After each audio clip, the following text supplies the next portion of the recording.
তো hello friends, আজকে আমরা করব কদবেল মাখা। কদবেলটাকে আগে প্রথমে ফাটিয়ে নিলাম, তার মধ্যে ধনের পাতাটাকে কুচি কুচি করে কেটে নিলাম।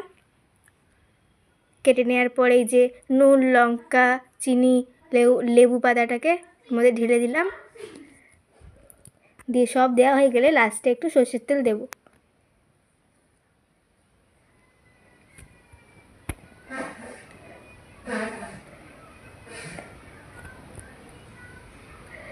সর্ষের তেল দেওয়া হয়ে গেলে একটু বিট নুন দেবো হালকা, তাহলে তারপর মেখে নেব। মেখে নেওয়ার পর আমাদের কদবেল মাখা একদম রেডি হয়ে যাবে। তো দেখো অনেকটাই হয়ে গেছে। এবার দেখো আমি করব, একটা ইয়ের মধ্যে কদবেলের ইয়েটার মধ্যে ঢেলে নিলাম। তো আমাদের কদবেল মাখা রেডি। ট্যান্টানা।